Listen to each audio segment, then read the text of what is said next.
Terima kasih Anda masih bersama kami di Arah Angin. Saya masih bersama dengan Sekjen Kemendikdasmen Ibu Suharti dan Ketua Dewan Pakar Federasi Serikat Guru Indonesia Mbak Retno Listiarti serta anggota Komisi 10 DPR RI Pak Furtasan Ali Yusuf. Bu Sekjen, total kalau dari Kemendikdasmen itu kan sebenarnya ada banyak program ya, 25 program atau mungkin lebih.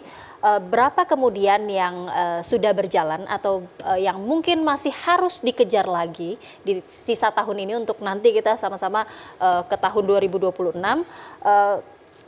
bagaimana Anda menjelaskan itu ke publik? Seperti tadi yang disampaikan Pak Furtasan, tantangan pendidikan ini luar biasa. Jadi kita memang harus menyasar dari segala lini. Tetapi yang pasti upaya yang utama yang dilakukan oleh Kemendikdasmen adalah memastikan peningkatan kualitas. Ini dari mulai dengan gurunya, kemudian ya dibantu oleh fasilitas yang mendukung, kemudian yang lainnya. Dan untuk tahun 2025 ini kita tahu Pak Presiden juga punya program unggulan yaitu digitalisasi pembelajaran.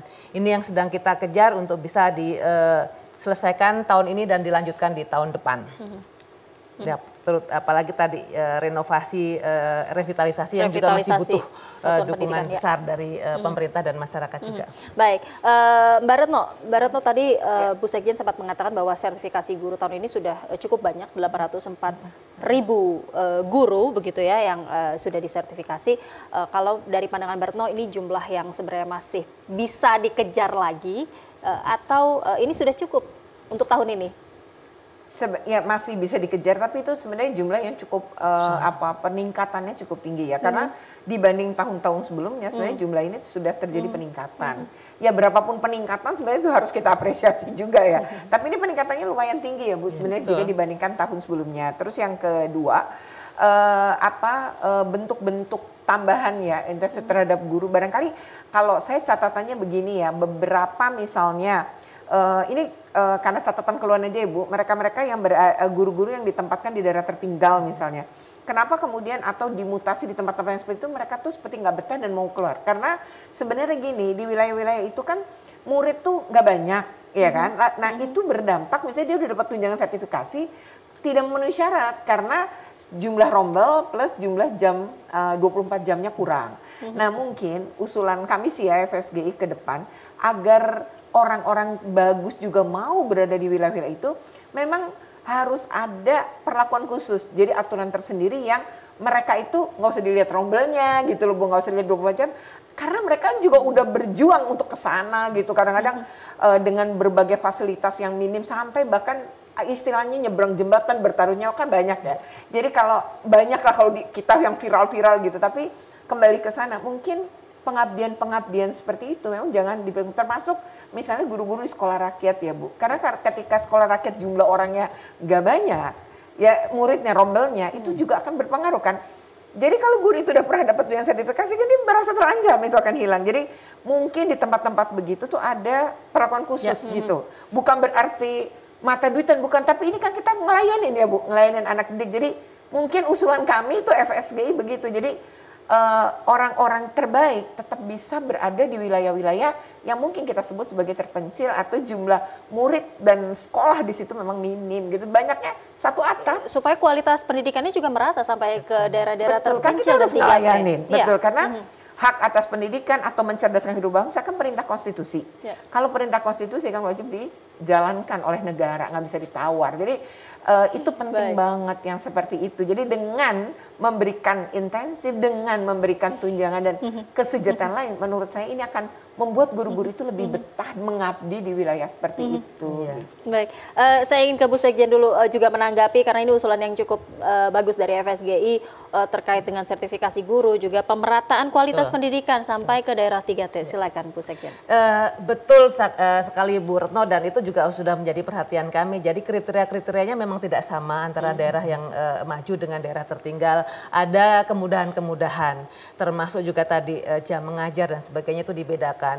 Dan sekarang dengan regulasi baru itu guru juga jam mengajarnya juga tidak harus seperti itu, tetapi misalnya untuk bimbingan ke siswa juga diperhatikan, dihitung, kemudian juga aktivitas mereka di organisasi juga dihitung. Jadi itu bentuk penghargaan kami kepada guru dan juga memberi kesempatan guru untuk juga tidak hanya mengajar di kelas tapi melakukan aktivitas lain yang bermanfaat juga untuk dirinya maupun sekolah dan anak-anak tentunya.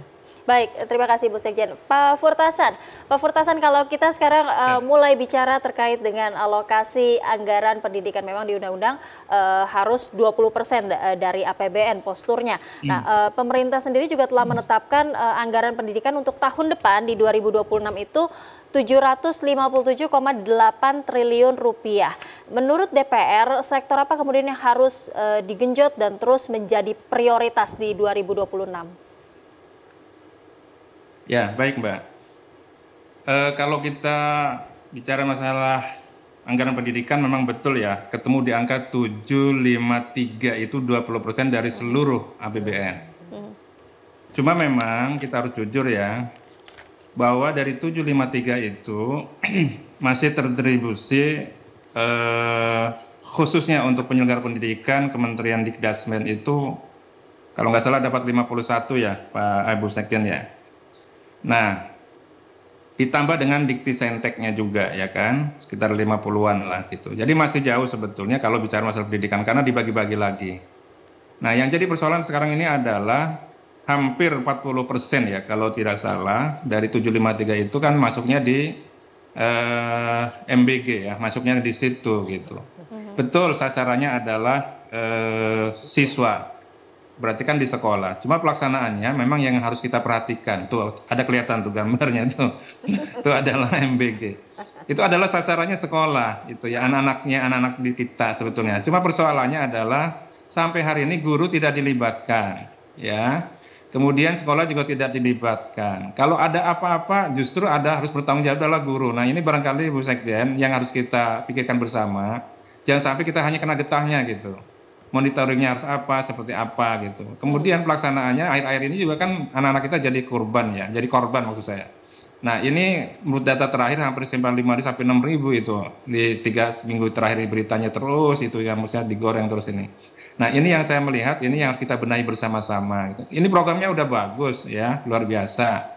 Dan harus kita dukung sepenuhnya. Cuma caranya ini harus kita pikirkan bersama supaya efektif gitu. Banyak usulan macam-macam. Ada yang udahlah dikasih mentahnya aja segala. Kira-kira begitu. Cuma memang tidak kena tujuan dari awal kan Pak Presiden kita sudah mendorong supaya ekonomi di desa itu bergerak gitu, kira-kira begitu. Tapi faktanya adalah tidak demikian gitu. Jadi gitu ya Mbak, yang saya lihat memang belum fokus ya. Betul memang itu sudah dapat segitu. Cuma alhamdulillahnya tahun ini sudah ada dari Kementerian Pendidikan Kedinasan, ini sudah dikeluarkan. Alhamdulillah yang udah fokus gitu ya. Kalau tahun 2005 ini masih PTKL-nya masih masuk, 2026 nanti ini sudah tidak termasuk lagi, PTKL sudah tidak di situ lagi. Artinya sudah fokus di pendidikan.